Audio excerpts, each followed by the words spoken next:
My name is Sarah, I'm 28, and last Tuesday I discovered my parents had been secretly funding my sister's lavish lifestyle while I struggled to pay rent. But that wasn't the worst part. The worst part was overhearing my mother tell my Aunt Sarah's just not as important as Jessica's family. She'll understand. My father nodded in agreement. 28 years of being the responsible daughter, and this was my reward. Well, they were about to learn just how wrong they were about what I'd understand. Before we dive into this family revenge story that'll make your jaw drop, let me ask, where are you watching from today? If you're ready for a tale of justice served cold, smash that like button and subscribe, because a story has more twists than a pretzel factory. And trust me, you won't want to miss how karma finally caught up with my family. It all started 3 months ago when I lost my job at the marketing firm. Budget cuts, they said. Nothing personal. But suddenly my carefully managed life crumbled. Rent was due, student loans were breathing down my neck, and my savings account looked like a ghost town. I swallowed my pride and called my parents for help, just a small loan to get back on my feet. "Oh, honey, money's really tight right now," Mom had said, her voice dripping with that fake sympathy I'd grown to hate. "Your father's retirement fund took a hit and we're barely managing ourselves." Dad got on the phone, backing her up with his usual gruff voice. "Sarah, you're a smart girl. You'll figure it out. Character building, right?" Meanwhile, my sister Jessica was posting Instagram stories from her third vacation that year. Cabo, this time staying at some resort that cost more per night than I made in a week. Her husband Mark wasn't working, claiming he was finding himself through pottery classes and yoga retreats. Yet, somehow they afforded their mortgage on a house 3 times the size of my tiny apartment. I bit my tongue and took on 3 part-time jobs. Waitressing at night, dog walking in the morning, freelance writing whenever I could steal a moment. My hands were raw, my back ached, but I was surviving. Barely. That's when the universe decided to slap me with the truth. I was dog walking in Mom and Dad's neighborhood. Yes, the irony wasn't lost on me that I was working in their area while they couldn't help financially. Mrs. Henderson, their neighbor for 15 years, waved me over with her usual gossipy enthusiasm. "Sarah dear, how wonderful that your parents are being so generous with Jessica's family. That kitchen renovation must have cost a fortune." My blood turned to ice. "Kitchen renovation? Oh yes, your mother was just telling me how they paid for the whole thing. $60,000, and after they bought Jessica that new car last month. Such generous parents. You're so lucky to have family that takes care of each other like that." The world tilted. $60,000. Plus a new car. While I was eating ramen noodles for the third week straight and my parents were crying poverty. But Mrs. Henderson wasn't done delivering nuclear bombs disguised as neighborhood chatter. "And Mark's business venture. Your father was so excited about investing in it. My son-in-law's going to make us all rich," he said. "Though between you and me, dear, that boy couldn't manage a lemonade stand. 25,000 for Mark's latest business idea." I knew this because Mrs. Henderson had the memory of an elephant and the discretion of a town crier. Apparently Dad had been bragging about supporting his successful son-in-law at the country club. I walked those dogs in a daze, my mind calculating. $85,000 minimum to Jessica's family in the past 6 months, while I was denied a $2,000 loan to keep my electricity from being shut off. That evening, I drove to their house unannounced. I needed to see their faces when I asked directly. Maybe Mrs. Henderson was confused. Maybe there was an explanation. I found them in their newly renovated kitchen, the one Jessica had been posting about, claiming Mark's business success had paid for it. The marble countertops gleamed under designer lighting that probably cost more than my monthly salary. Sarah, Mom looked startled, guilty even. "What brings you by? Just wanted to see how you're doing. Financially, I mean. Since things are so tight." Dad shifted uncomfortably, not meeting my eyes. "Getting by, sweetheart. You know how it is." I looked around the kitchen that could grace a magazine cover. "This is beautiful, Mom. When did you get it done?" "Oh, Jessica saved up for months," she said quickly. Too quickly. "Mark's pottery business is really taking off." The lie hung in the air like smoke. I could taste the betrayal, metallic and bitter. "That's amazing. I should ask him for business advice." Maybe he could help me figure out how to make pottery pay for $60,000 renovations. The color drained from Mom's face. Dad suddenly found his shoes fascinating. Sarah, honey, don't. My voice was steady, but inside I was screaming. Just don't. I left without another word, but as I reached my car, I heard something that would change everything. The patio door was open and voices carried in the still evening air. She knows, Mom was saying, her voice panicked. So what if she does? Dad's response was casual, dismissive. Sarah's always been the responsible one. She'll get over it. But what if she doesn't? What if she makes trouble? What's she going to do? She needs us more than we need her. Jessica's got the grandkids, the house, the whole family image. Sarah's just... She'll always come second to Jessica's family, and she knows it. Mom's agreement was swift and brutal. You're right, Sarah's never been the priority. She's too independent anyway. She doesn't need us like Jessica does. I sat in my car for 20 minutes letting their words sink in. Not just the confirmation of the money, that was devastating enough, but the casual cruelty of how they viewed me, the dismissive way they ranked their children, the assumption that I'd just accept being treated as lesser than. They were wrong about one thing, though. I wasn't going to get over it. I was going to get even. The drive home was a blur of rage and revelation. 28 years of being the good daughter crystallized into perfect, painful clarity. Every family dinner where Jessica's achievements were celebrated while mine were footnotes. Every crisis where I was expected to be strong while Jessica got coddled. Every holiday where her kids got the expensive gifts while I got practical items because you're so sensible, Sarah. I'd been playing a rigged game my entire life. But rage is a luxury I couldn't afford. Not anymore. If my family wanted to treat this like a business transaction, Jessica's family versus me, then I'd approach it like the business major I was. Time for a cost-benefit analysis of their betrayal. I spent the next week in reconnaissance mode, channeling my fury into methodical investigation. I created spreadsheets, gathered evidence, and mapped out every financial transaction I could trace. My freelance writing skills came in handy for crafting formal requests for information. My waitressing job taught me how to smile while people treated me like garbage. First stop, social media deep dive. Jessica's Instagram was a goldmine of evidence. The kitchen renovation timeline matched perfectly with Mom and Dad's tight money excuses to me. The new BMW in March, too, right when I'd asked for help with my rent deposit. Mark's pottery studio set up in their garage, complete with a professional kiln that cost more than my car. But the real treasure was in the comments. Jessica's friends praising her parents' generosity, Jessica herself responding with laughing emojis when someone joked about having the best bank of Mom and Dad ever. Screenshots saved, timestamped, cataloged. Next, I leveraged my dog walking network. Rich neighborhoods are gossip central, and dog walkers are invisible. Mrs. Henderson was just the beginning. Mrs. Patterson knew about the European Vacation Fund. Mr. Rodriguez mentioned the college savings accounts. Plural. That my parents had set up for Jessica's kids. Each conversation was casual, friendly, and devastating. The total was approaching 6 figures in the past 2 years alone. Then came the breakthrough that changed everything. I was walking the Weatherby's golden retriever when I bumped into Sandra, Jessica's former best friend from high school.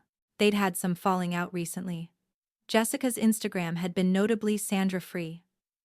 Sarah, God, I haven't seen you in forever. How are you holding up? Interesting phrasing. Holding up, Sandra's face shifted. Jessica told everyone about your situation.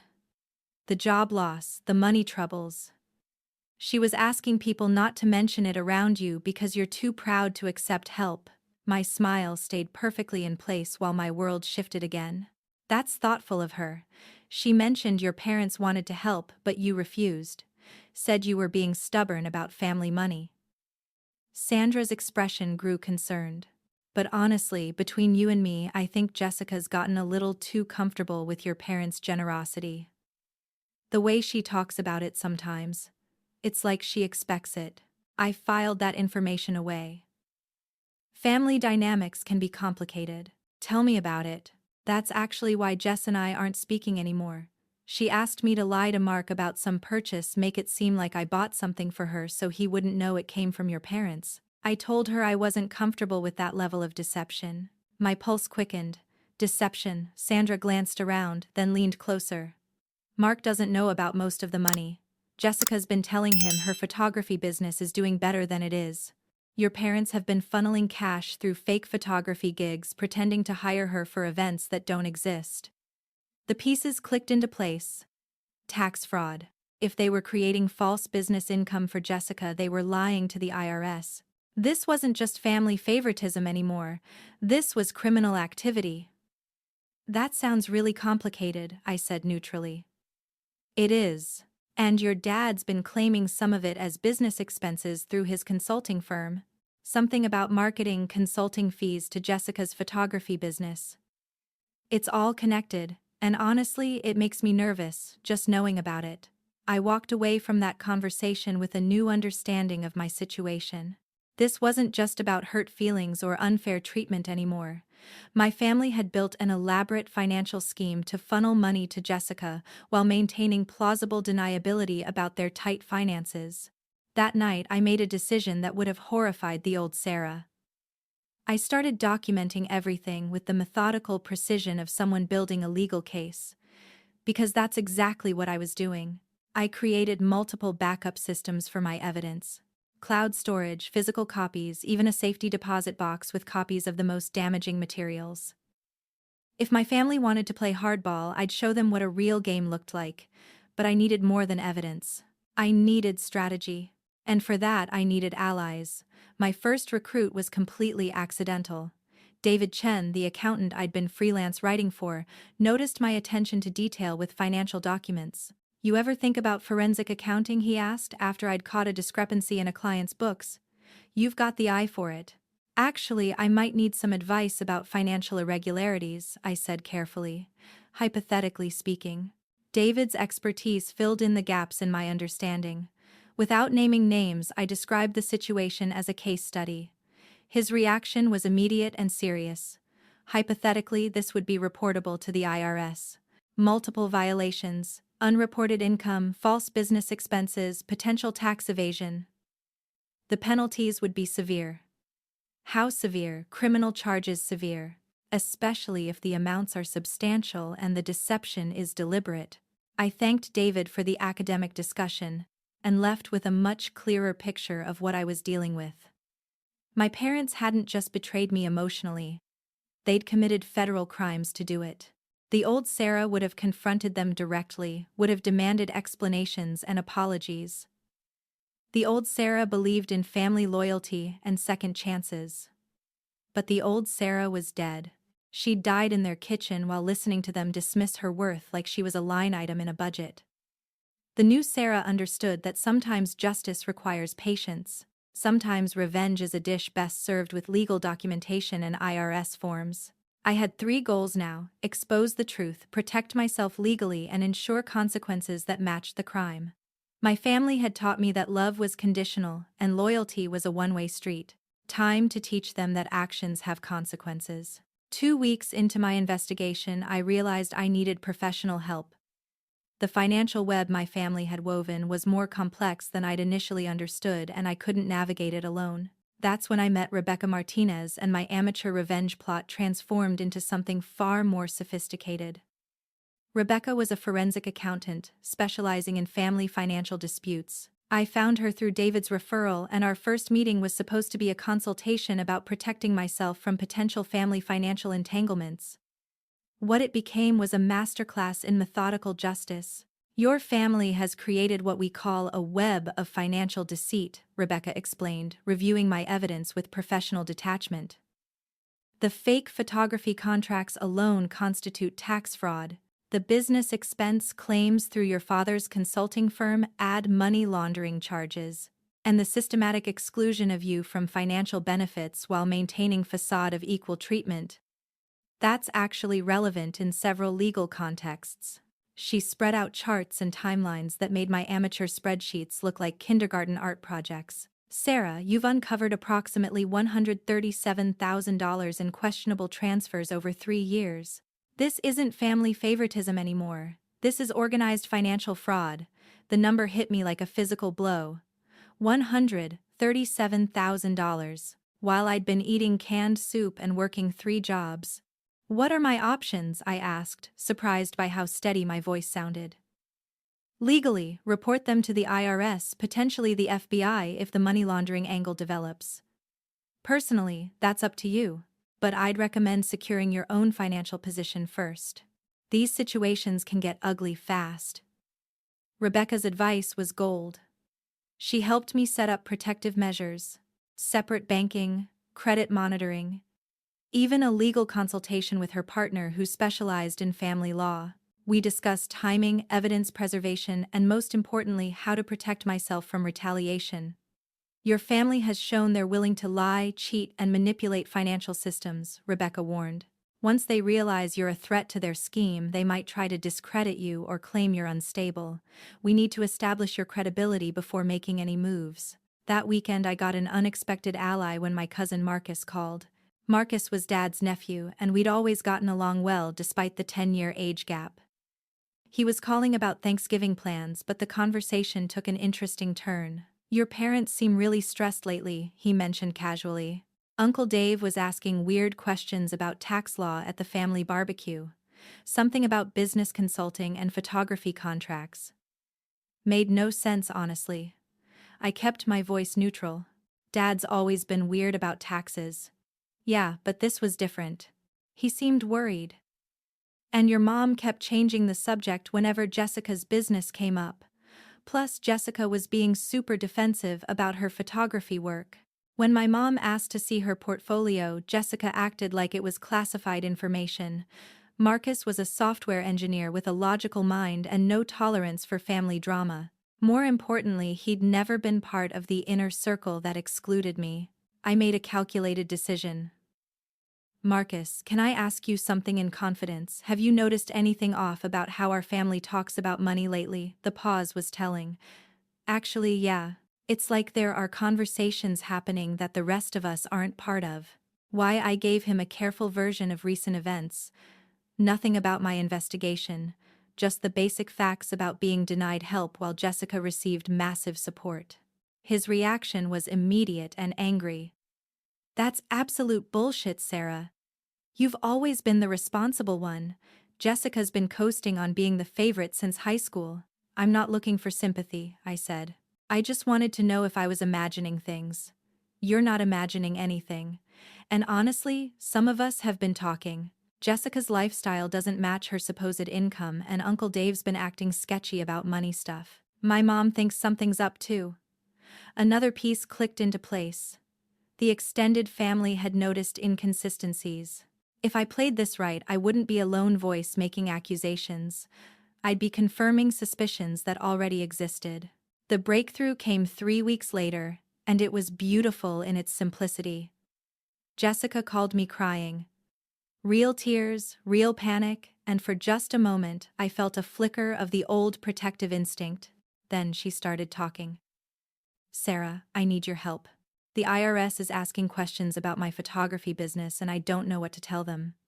They want records going back 3 years and some of my... Isn't exactly. She trailed off, waiting for me to fill in the blanks and offer assistance like the reliable sister I'd always been. Instead, I let the silence stretch. What kind of questions? I asked finally. About client contracts and payment methods. They want to verify some of the larger payments, and honestly, some of those clients were flexible arrangements. Flexible arrangements. My parents' money laundered through fake photography contracts. That sounds serious, Jess. Have you talked to Mom and Dad about it? They're freaking out. Dad says it's just routine, but Mom's been stress cleaning for 3 days straight. They think someone might have reported suspicious activity. My heart pounded, but I kept my voice concerned and sisterly. Someone reported it. Who would do that? We don't know. Dad thinks it might be a disgruntled client from his consulting business. Mom thinks Mrs. Henderson might have overheard something and gotten confused. But Sarah, if they dig too deep. She didn't finish the sentence, but she didn't need to. If the IRS dug too deep, the whole house of cards would collapse. "What do you need from me?" I asked, marveling at my own performance. "Could you maybe talk to them, help them stay calm? You're good with this kind of thing, and right now they're too panicked to think straight." The irony was exquisite. Jessica wanted me to help manage the crisis caused by the same financial scheme that had excluded me. She wanted me to be the responsible one, the problem solver, the reliable daughter, right after benefiting from my systematic exclusion from family resources. "Of course," I said. "I'll call them tonight." After I hung up, I sat in my tiny apartment and smiled for the first time in months. Not because my family was in trouble, that was just justice, but because they'd turned to me for help without realizing I was the architect of their problems. Rebecca had warned me this moment would come. Once the investigation starts, they'll panic. And when people panic, they often turn to the very person they've wronged, especially if that person has a reputation for being helpful. I called my parents that evening, playing the concerned daughter perfectly. "Jessica told me you're having some tax questions," I said. "Is there anything I can do to help?" Mom's relief was audible. "Oh, honey, it's probably nothing. Just some routine IRS stuff about Dad's business." "And Jessica's photography contracts," Dad added, his voice strained. "They want documentation for some of her larger clients." "Do you have the documentation?" I asked innocently. The pause was deafening. "Most of it," Mom said finally. "There might be some gaps in the record keeping." I made sympathetic noises while taking detailed notes. They were confessing to financial fraud while asking me to help them cover it up. The recordings I was making would be legally admissible with proper authentication. By the time I hung up, I had a complete picture of their panic and a clear confession of the gaps in their record keeping. More importantly, I'd positioned myself as their trusted advisor in managing the crisis. They thought they were using me to solve their problems. In reality, they were giving me front-row seats to their destruction. The student had become the teacher, and class was about to begin. The IRS investigation wasn't random. I had filed the initial report 6 weeks earlier through Rebecca's guidance. But watching my family scramble, while positioning me as their savior, was more satisfying than I'd expected. They'd created their own trap, and now they were begging me to help them escape it. Over the next 2 weeks, I played the role of concerned family mediator perfectly. I attended emergency family meetings where panic was thick as fog. I offered to help organize their financial records. I suggested they hire a tax attorney, Rebecca's partner, who was already briefed on the situation. "Sarah's being so helpful," Mom told Jessica during one of these crisis sessions, not realizing I could hear from the kitchen. "I feel terrible that we couldn't help her more when she was struggling." "She's always been the responsible one," Jessica replied absently, too worried about her own problems to catch the irony. The beauty of my position was that I had complete access to their damage control efforts. Every conversation about hiding evidence, every attempt to create retroactive documentation, every lie they planned to tell investigators. I heard it all. And I recorded everything. The first domino fell when the IRS audit expanded. What started as questions about Jessica's photography income grew into a full investigation of Dad's consulting business. Rebecca had predicted this escalation perfectly. "Once they find one thread of fraud, they pull until the whole sweater unravels," she'd explained. "Your father's business expense claims for fake photography services will lead them directly to the money laundering charges." Dad's panic calls became daily events. "Sarah, honey, can you help me understand these IRS forms? They're asking about consulting fees paid to family members." I'd arrive with coffee and sympathy, sitting beside him as he inadvertently confessed to federal crimes while asking for my help in covering them up. The recordings were crystal clear, time-stamped and devastating, but the real masterpiece was yet to come. 3 weeks into the audit, Jessica made a fatal mistake. Desperate and cornered, she decided to throw someone under the bus to save herself. She chose me. The call came on a Tuesday evening. Jessica's voice was different, harder, calculating. "Sarah, I've been thinking about this IRS situation, and I remembered something important. Didn't you help me with some of my photography bookkeeping last year? I mean, you're so good with numbers, and I was overwhelmed with the twins." My blood chilled as I realized what she was doing. Jessica was trying to pin the fraudulent bookkeeping on me. The sister who had never benefited from a single dollar of the scheme was being set up as the mastermind. I don't remember helping with bookkeeping, Jess. I helped you design your website, but that's different. Are you sure? Because I distinctly remember you saying something about tax strategies for small businesses, and you did have access to my computer that weekend. She was building a narrative where I'd manipulated her innocent photography business for my own mysterious purposes. It was desperate, sloppy, and exactly the proof I needed that my family's loyalty extended only to their own self-interest. I let her dig her hole deeper, asking innocent questions that helped her construct an increasingly elaborate lie. By the end of the call, she'd essentially accused me of masterminding a tax fraud scheme to somehow steal money I'd never received. That night, I called Rebecca with updates. Her response was swift and decisive. She just handed us the nuclear option. A false accusation of federal crimes, that's a separate felony. More importantly, it proves malicious intent in the original fraud scheme. What's our next move? We accelerate the timeline. I'm calling the IRS investigator tomorrow morning.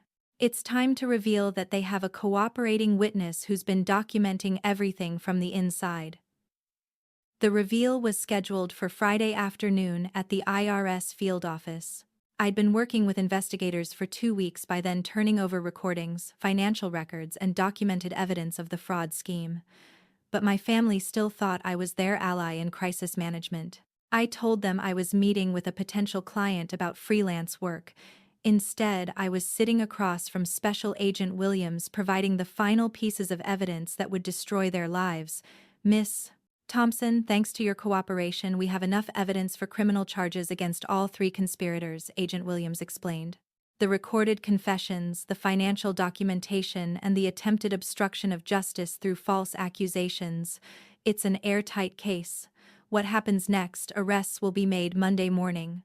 Your father faces money laundering and tax evasion charges. Your mother faces conspiracy charges. Your sister faces fraud and false accusation charges. Given the amounts involved and the sophisticated nature of the deception, we're looking at significant prison time. I felt nothing. No satisfaction, no regret, just cold acknowledgement that justice was finally being served.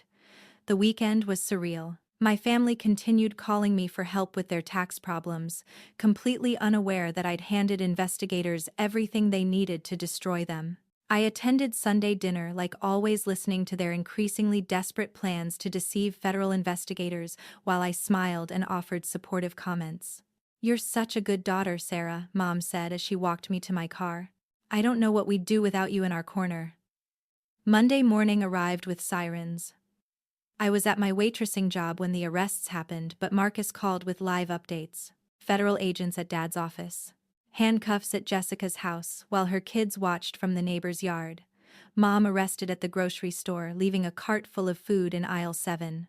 The local news picked up the story. By evening, local family charged in elaborate tax fraud scheme. The details were damning. $143,000 in fraudulent transactions, fake business contracts, money laundering, through consulting fees, and attempted obstruction of justice. My phone exploded with calls from family members, friends, and reporters. Everyone wanted to know how I felt about my family's crimes. If I'd suspected anything. Whether I'd been involved. I gave the same statement to everyone. I'm shocked and saddened by these allegations.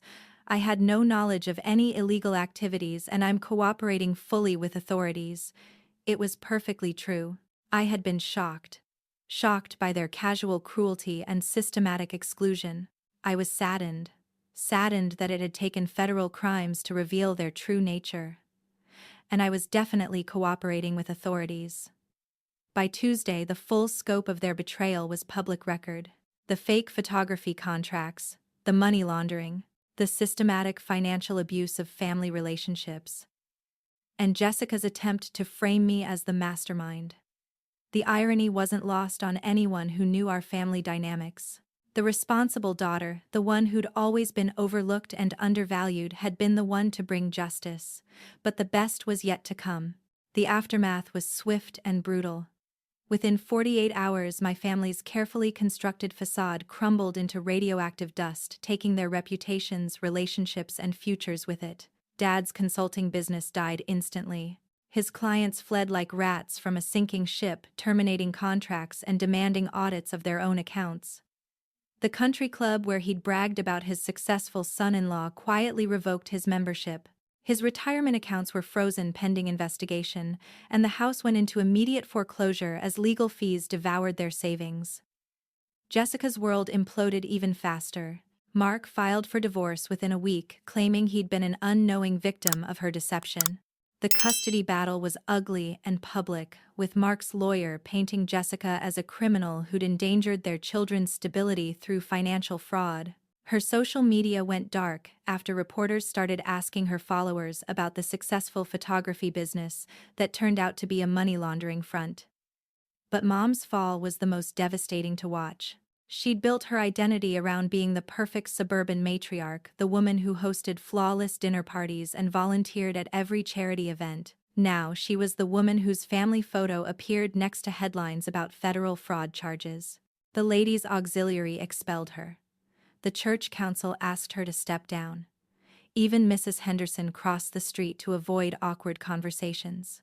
The extended family's reaction was exactly what I'd hoped for and more brutal than I'd expected. Marcus became my unofficial spokesman, fielding calls from relatives who were either outraged on my behalf or desperately trying to distance themselves from the scandal. "Aunt Linda wants to know if you're okay," he reported after fielding another round of family calls. "Uncle Jim is furious that his name got mentioned in the news articles. And your grandmother, well, she's not speaking to anyone right now." Grandmother's silence was the harshest judgment of all. She'd built her family legacy on principles of hard work and integrity. Having her son arrested for financial crimes had essentially killed her reputation in her retirement community. I felt a flicker of guilt about that collateral damage, but it passed quickly. Grandmother had witnessed years of unequal treatment and said nothing. Her silence had enabled their cruelty. The legal proceedings moved with bureaucratic efficiency. Dad pled guilty to money laundering and tax evasion, hoping for a reduced sentence. His lawyer painted him as a father who'd made poor choices trying to help his struggling daughter. The irony of that defense strategy wasn't lost on anyone. He was claiming excessive generosity as his motivation while I testified about systematic exclusion. Jessica's case was more complex. She tried to maintain her innocence, claiming she'd thought the payments were legitimate photography contracts, but the recorded calls where she'd tried to frame me destroyed her credibility completely. Her lawyer eventually convinced her to accept a plea deal rather than risk a jury trial, where those recordings would be played in open court. Mom's conspiracy charges were the hardest to prove, but the easiest to defend against. She'd participated willingly in the deception, had knowledge of the false contracts, and had actively worked to hide the scheme from investigators. Her lawyer managed to negotiate house arrest instead of prison time, citing her age and lack of criminal history. The sentences were announced on a gray Thursday in November. Dad got 18 months in federal prison plus restitution. Jessica got 12 months plus probation. Mom got 6 months house arrest plus community service. The restitution amounts were staggering, over $200,000 when penalties and interest were included. But the financial devastation was only the beginning. Dad's imprisonment meant Mom lost half their Social Security income while facing massive legal debt. The house sale barely covered their attorney's fees and the initial restitution payments. Mom moved into a tiny apartment in a neighborhood she'd once looked down on, trading her designer kitchen for a kitchenette that looked like something from my old place. Jessica's divorce settlement was merciless. Mark got primary custody of the house and most of their assets, while Jessica got supervised visitation and a pile of debt. She moved back in with Mom, two women who'd once lived like queens now sharing a space smaller than Jessica's former walk-in closet. The social exile was complete and permanent. Former friends avoided them at grocery stores. Neighbors whispered and pointed. The kids at school knew their classmates' grandmother was the criminal lady from TV.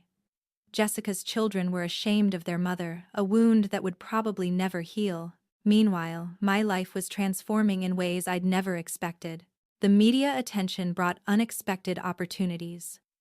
A local business magazine wanted to interview me about recognizing financial red flags in family relationships. A law firm offered me a position in their forensic accounting department. David Chen offered to sponsor my certification in fraud examination. but the most surprising change was in my relationships with extended family. Relatives who'd barely acknowledged me before were suddenly reaching out with support invitations and apologies for not recognizing how poorly I'd been treated. "I always knew something was off," Aunt Linda told me over coffee. "The way your parents talked about Jessica versus how they talked about you.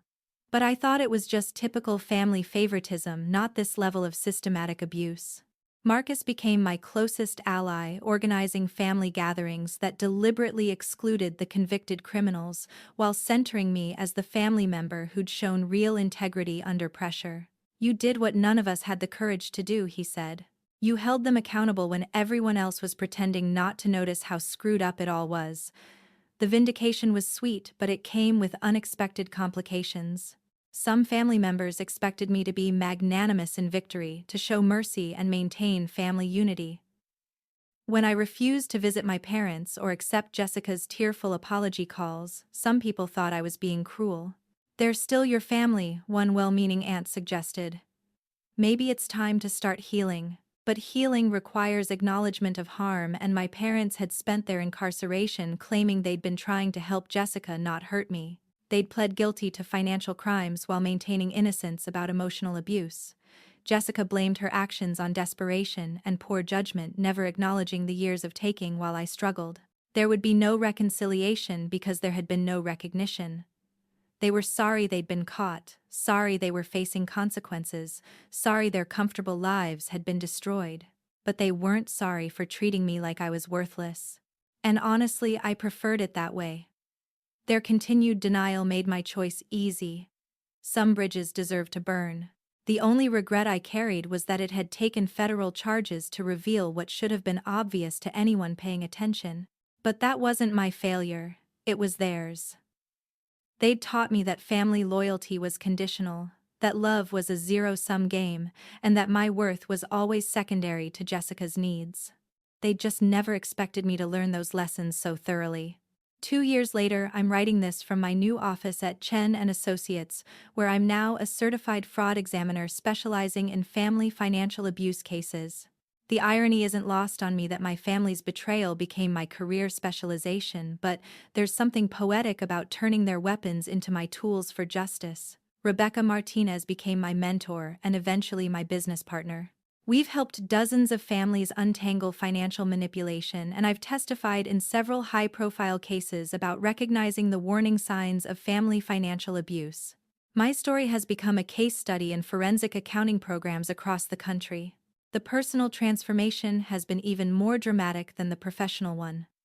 I bought a house last year. Nothing fancy, but it's mine, earned through my own work and intelligence. The closing day was significant not because of the house itself but because of who was there to celebrate with me. Marcus, David, Rebecca, and several colleagues from my new career formed my chosen family celebration committee. We had pizza on the floor of my empty living room and toasted with champagne from plastic cups. It was perfect in ways my old family gatherings never were. Genuine, joyful, and free from underlying tensions about worthiness and hierarchy. The contrast with my biological family's current situation couldn't be starker. Dad served his full sentence and emerged from prison a broken man.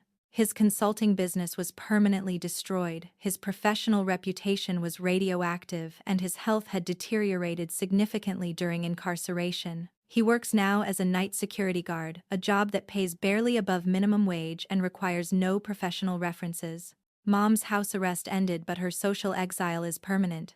The community that once embraced her now treats her like a pariah.